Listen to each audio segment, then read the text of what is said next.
constata. Se nós estivermos equivocados, a gente deixa aquele equívoco de lado e acompanha a ciência. E nós já estamos chegando nesse momento da grande aliança, a aliança da ciência e da religião, pela própria ciência. Porque os cientistas estão crescendo e investindo tanto no conhecimento que eles estão percebendo que o acaso não existe. Que existem forças no universo, numa dinâmica de tal maneira estruturadas por um ser que não é o acaso. Porque se é o acaso, esse acaso é inteligente. Se é um acaso inteligente, ele já deixou de ser o acaso.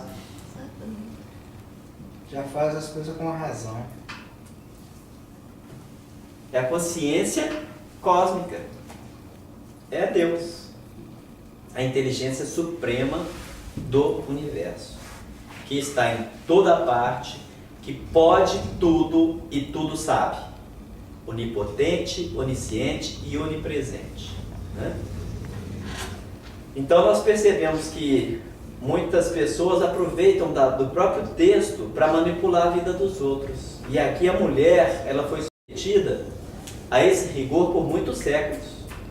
Agora, com as novas revelações, com a tecnologia, com as próprias necessidades do homem moderno, é que a coisa tem mudado. E percebe-se, por exemplo, que não existe diferença de forma alguma entre homem e mulher, a não ser em determinadas circunstâncias em que um é mais sensível do que o outro pela própria estrutura da dinâmica que Deus facultou.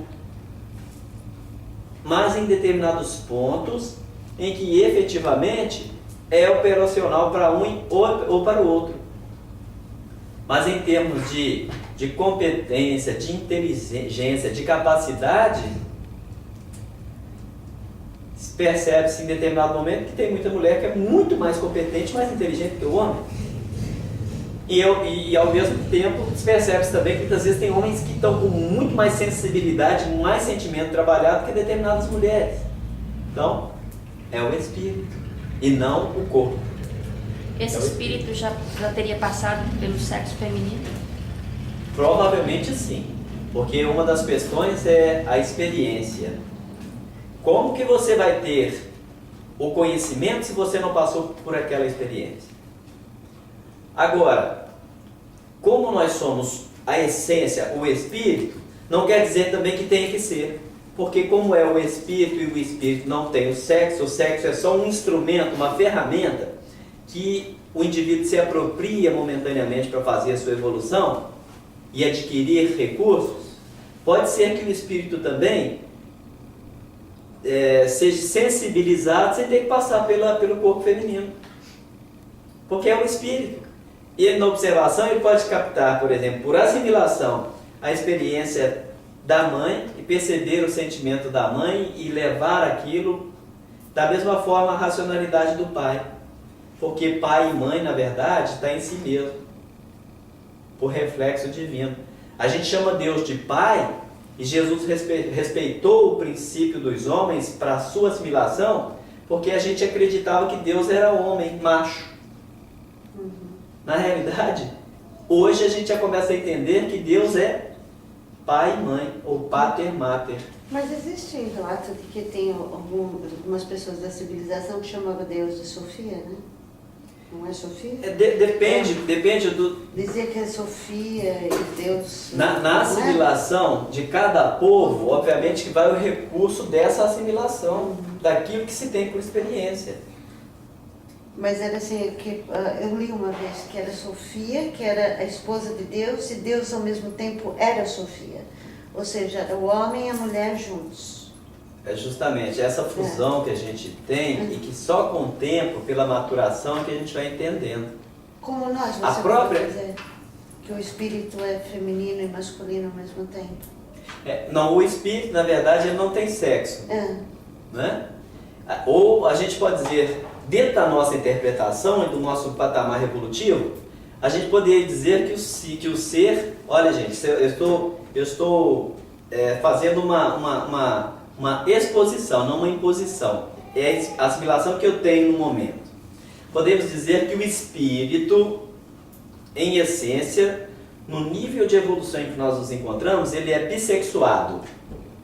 Vamos dizer que ele tenha 2 sexos, no nosso ponto de entendimento. Mas que ele, quando ele se investe do corpo físico no processo da reencarnação, ele vai usar uma dessas 2 ferramentas.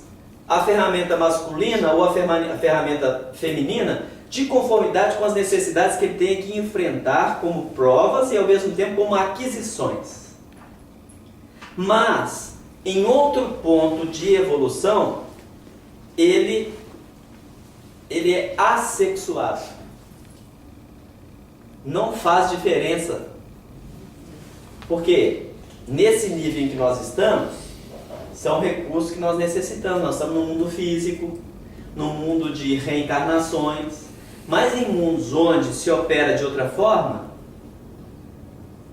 porque nos mundos superiores, as reencarnações, obviamente, que são totalmente diferentes do que se opera aqui.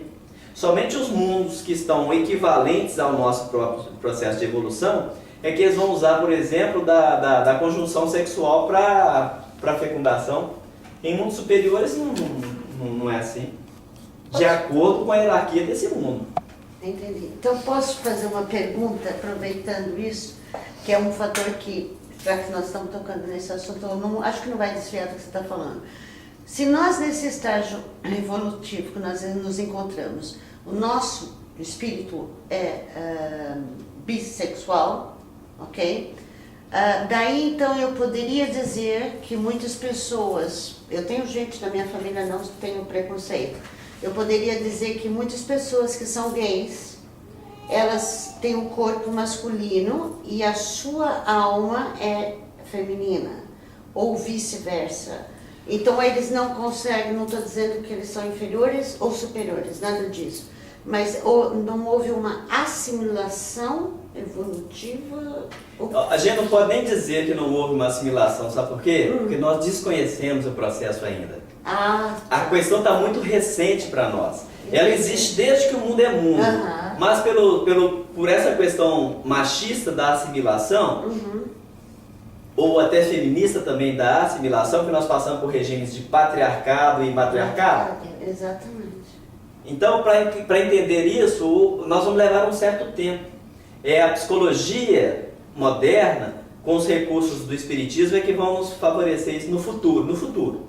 Entendi. Porque quem teve a oportunidade de assistir o Pinga Fogo, ou de ler os livros que gerados pelo aquele programa que o Chico esteve presente, e o Chico foi muitas vezes assim compreendido por isso, mas hoje a gente está percebendo que ele já tinha uma visão do futuro.